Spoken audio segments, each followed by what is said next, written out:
So as you can see, I actually removed everything from the front. I removed all the docks. Also, if you're wondering, this little bit used to be the stairs down to the docks. So over here you can see a small fountain, and it's actually using one of those Kyber crystal pieces from Star Wars. At least that's where I got it from. And there's a little rubber duck there. A couple on a bench here. I actually use a technique for a dress, like a sitting down person. I think I got it from TD Bricks. So the first building that we will be taking a look at is this little mini farmhouse kind of thing. So here we have the owner of, or the guy who resides in this place. We're gonna leave aside what he's holding, just to make this less dark. A couple birds. I added a golden chicken from the Lego Ninjago, I think it was this Genjutsu, like the monastery. Yeah, it's not monastery. And a pig. And you can see here the pig has some food. And that's just basically the sign or flag for this place. And on the inside, there's not much. I tried to leave it as open as possible, including around the back. This is just the roof of the place. It's pretty simple. But yeah, so there's just a bit of food over there, and over here you can't see it, but there's a bed. No, okay. So this the best thing I can do is this maybe, and this. Yeah, there we go. There's the bed. And right behind this area, you can see a guy running, and he's running into this line of blue studs that trails all the way over there. And, well, I actually started this project because I didn't have any of the big open world Lego games, and I really wanted one, but I don't have the console for one. So I made a free roam Lego game. So here is the next building over. This is the blacksmith's shop, and I think I did a pretty good job capturing the general look I wanted. There's a little window over here. You can kind of, I guess the blacksmith would talk to his customers. Now that I think about it, it almost feels like a blacksmith drive-through. I used the ice cream pieces as smoke, and I think it turned out pretty well. You can just take the ends of them and stack them on the rounder bits. And there's a little boy over here, and he's just practicing some archery, just right there. And if we take all this off, which by the way, a little messily constructed underneath, but you know, got the shape done. There's a lot in here. There's actually quite a bit. So here is the blacksmith. Almost looks a little like Will from Pirates of the Caribbean from this angle. There's just a little flintlock up on the wall. There's a power hammer here, so that can work pretty well. You can just kind of move back and forth like that. There's a sword, or cutlass rather, and it's on this anvil, so I'll just lift that little build up for you. Yeah, it's just that. And it's on those tiles, so it can actually slide back and forth to adjust your aim for the hammer, which is something I did intentionally, and I redesigned it just so I could do that. There's a little crate over here, and that can be taken out. It just has a bunch of materials inside. I won't be spilling all this out. There's quite a bit, but yeah, there's all that. There's a medieval armor on display with a little fire pit, and then here's another kind of fire pit thing, but not really. It's just one of those things where you'd lay a sword like this. It has almost like a grill, and it just kind of heats up the sword. I'm not a blacksmith, so I wouldn't know. But yeah, that's that. It's actually one of my favorite buildings I've made. It's just unfortunate that it's so small. Alright, so this next building is actually, I believe it was the third building that I designed. These three right here were the first ones that I designed. But yeah, this is the astronomy building, and there's just one resident inside. It's right next to the blacksmith's shop, as we can see. And yeah, let's go take a closer look. Taking a look inside, we can see that he just has his desk right here with a little quill, and that is the Lego News, that newspaper. Here's the guy himself. It's pretty simple. I don't actually know where this torso is from. I just know I've had it in my collection for a very long time. But yeah, there's just a little. And here's the telescope over here. I'll just remove that bit. This is all one sub-assembly. And can I move? Yes, I can. With just that much. You can see the whole telescope right there. And it just nicely goes in this little pocket here where he can just look out. Well, I mean, if he looks out, he'll just see the blacksmith shop. So he actually has to take off the telescope and he can just look up. And then here he has a few interesting things. So one of them is an Egyptian mummy card. I don't know. Placemat? No, it's not a placemat. Here's some scriptures of some other universe. We don't really know what yet. And here's part of a map. So obviously this map's unfinished, but it's probably something that either he found or was sold to him. So yeah, that's all there really is to see in this. But yeah, it was one of the first buildings that I designed, and I made this building before I had a general theme with the roofs. So I did have a roof that was brown, but then I gave it to the animal one, to that farm. So that's why this has no roof. But I can make the excuse that he needs to look out in the sky anyways. The interior of the library actually has 2 floors. So one of them is this right here. And you can see, she's just checking out some books very closely. It's a pretty simple design, just use a bunch of different colors. But I have a more sophisticated design in one of the bookshelves below. This is actually my favorite next to the blacksmith. It's between those two, but yeah, this is the first level, well, second level. And the first level has a little pattern on the floor, something I didn't do in most of the other ones.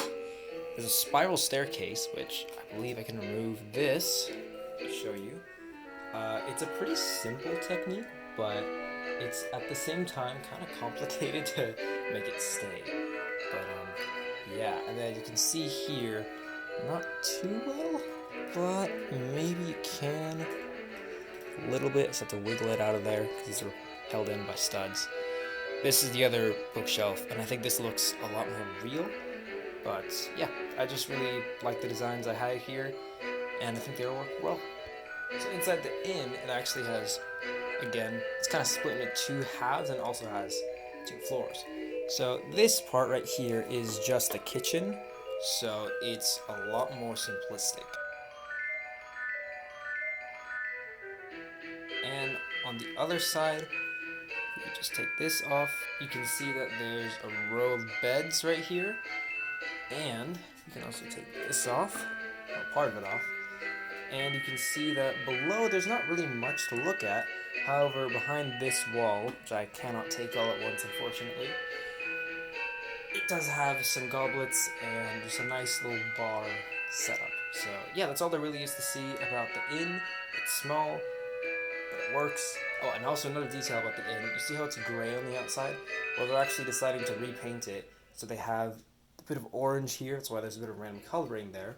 And you can also see that their brushes are also orange. This little thing that I thought I'd point out. And the final build in this little row we have here is the clock tower. There's just a little table below for drinks and such. And we can see here that there's a little string. And this string holds 1 guy right now. You could probably put more. No, you could definitely put more in there. But I just have him for now. And it's actually functional, so you don't have to use your imagination. You can just use this, and you can lift him all the way to the top, and it works pretty well. So yeah, I'll just leave him hanging like that for now. But yeah, and then the other thing is there's a little bell right here. Unfortunately, it doesn't make the sound of a bell, but you can manipulate it to kind of from the back, just about that much. And then the actual clock itself, which is right here, only has 2 hands, a little plain, but can actually make it rotate.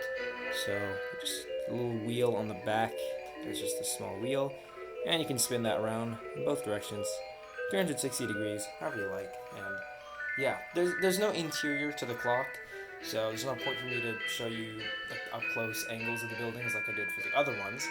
However, for the inn, which you can see right there, I'll just give you a chance to look at that zoomed in now in editing. Now, obviously we reviewed this first, then this, then that, and that, and that, and that. But now, we're going to review not this side, we're actually going to review back over here. So I don't have to move this around constantly, because what I've been having to do, I've been having to take the whole thing and just shift it. but it's not really easy to do that, and I don't want to accidentally break something, so gonna try moving it around as less as possible.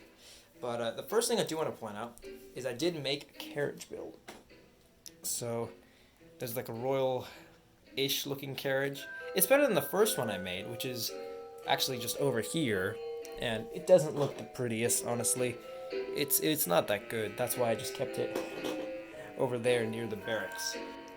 Now, we reviewed a lot of stuff over there, and before we review this, I do want to talk about a few things in the marketplace, and also just things that are not in the marketplace. So we have the execution area here. It's just a guillotine. It lifts up like so, and it can also drop down. So that's the guillotine, has a fake lever. You'd love to see it. Then we have the landlord's, or yeah, I guess just the landlord's inn, but not inn, it's like their house. Forgetting what I was gonna call it, but I had a name for that, and that's, it's pretty much just taken from the set, but I think it works pretty well. There's just a massive tree over here that I decided to add because I just thought I wanted to spice up the scene a little bit, make it look different. But the last thing I do want to talk about is the biggest point, because you may notice when I was moving this around, I don't know if I showed it properly, but there is an out of context, out of world reference. So I'm just going to take this out of the way. And, well, I put them there because you can actually see the geometry here is a little wrong. So a lot of these pieces, just right in this middle area, they don't actually fit together the way they should, and they're straight into pieces, which is why I'm rushing to record this. So I added a builder guy as an excuse, and I added just a little bit of detail over there to show, hey, that's just how it's supposed to be. So yeah, that's what I've done there. And here's an interesting scene. We have two samurai, and well, they're just having a conversation. I decided to put them there because I just thought, hey, maybe they could have been there, like just randomly, and they're minding their own business, and everyone doesn't really seem to notice them. However, this knight can actually be spun around. It doesn't actually activate anything, but I just put it there because I thought it would be cool. Because I do have a sub-medieval theme going on here, so I thought it'd be interesting to add a knight. But more importantly, though, see these samurai, they have these swords. So move this guy out of the way. Also, this is how it looks like. It's pretty interesting. I'm gonna use this guy in there, and we're gonna pull it back. We gotta do it fast. Pop it open, and you lift it up. And inside, it's just another dimension. I'll give you a look at that right now. So there you go. It's just a small view. That clip is what's holding it up. You can see the part that lifts it up just a tad. This is the next building. This is the barracks for the Bluecoat soldiers, or East India Trading Company people. Yeah, it looks. I tried to base it off of a Lego medieval set, lightly, but I think it turned out good enough. But yeah, let's take a look at the inside now. So inside, you can see that there's some weapons over there. I'll just remove this piece. But yeah, there's some flintlocks over there, a bunch of cutlasses, and some other crates in that area. And over here is just the safe. It's not really attached to anything, but it's the same one from the Lego Batman, I think it's a Two-Face Chase. It's the orange and purple truck set. But yeah, I just used the exact same safe from that because I saw no need to make another one because it just works. Now the tower is one of my favorite parts because I didn't have to do much original for it. I just changed a few things. And yeah, so one of them is this knight over here. So she's, well, do you remember that dragon that was there? That was on the book? The library building? Yeah, so she believes that there was a dragon. No one else believes her. So that's why she's just up there waiting for the dragon. But there is stuff you can do with this. So first, I'll just take this, like that, and you can just, it's empty, it's completely empty, but you can put another archer in there so they can shoot at things. I didn't actually add any access, I just made levels because I wanted it to be structurally stable. You can see there's a guy in there, so he's a wizard, and inside he has several potions and a book. And unfortunately, you just can't access it. And I can't show you because I have to take the whole thing apart, which sucks because I really do want to, but I didn't think about that when I was putting all this together. And way back there in the marketplace, right next to the little check-in area slash map room, which is that black and tan roofed building, this is a reference to Lego games, actually. Yeah, so in Lego Star Wars The Complete Saga, the very first Lego game I ever had, you know, the cantina table, and you can buy characters, extras, or mini kits and stuff. So here I added that, so the head represents characters, obviously red brick's extras, and the pirate flag, well, maybe something else special. Yeah, but that's all there really is to see about that building. However, the other building, which is that one, is very interesting in my opinion. So you have a clothes rack and an artist over here. But if we zoom in, alright, I've taken some minifigs out of the way, but it is a gold slash food by the sea shop. So the guy is running it, he has a bunch of gold you can see, and you can also see something else, which is this red thing right there. And, well, kind of like how in Lego games you need to break things to get studs. So if you push that and you do it right, it just launches these Lego studs. So yeah, I just thought that'd be cool to add. There's also a crate way over there, which I'll show you. And this crate has the same functionality, except you can't really break it, you just have to open it and see a bunch of studs inside. Okay, so this is the true last part of this build that I need to show you all. So, well, over here, execution area, I've already shown you. However, there's a little spice to it. There's all this. So this is kind of like my big joke for this whole thing. It's that all of this is just a creation, and it's all been invented by this guy. So the island was invented by this guy alone. Alone. He's like the master engineer is what I call him. However, the Bluecoats and everyone else, they came here and they're just staying here. And he doesn't like that. So now he's building a velociraptor to just, like a mechanical velociraptor, to just go wild. He's gonna set it loose.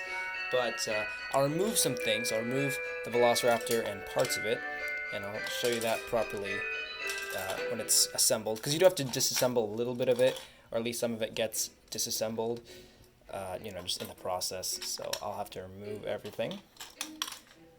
But I think that's it. Yeah, it's a nice little space. So he has a bunch of paints and colors over here. He's got I don't want to say it's a laundry machine, but looking at it now, it looks like a laundry machine. He can keep stuff in here. Right now, he just has some tools. There's a fish, and you can actually put it on this little grill here. However, there's just water, so he won't be heating anything up right now. There is a broom here. You can't really see it. It's hidden by that. And then on this side, there's just some kitchen, just a kitchen area. And this thing is just a random thing that he built. So yeah, that's all there really is to see about that. This idea of was actually from my younger cousin, and he wanted me to add a dinosaur to this, and I was like, how am I gonna add a dinosaur? And then I realized maybe I'll just make a mechanical one, because I recently got the probe droid from Lego Star Wars, and I was like, you know what, I'm gonna make it work. But yeah, that's all there is to really see about that. There's just these things, which I just added in because I don't know, I thought he could use them. But yeah, that's really all there is to see about this. Hope you all have enjoyed. I'm gonna edit now and probably destroy a lot of this, if not all of this. And yeah, I'll see you all soon. Bye for now.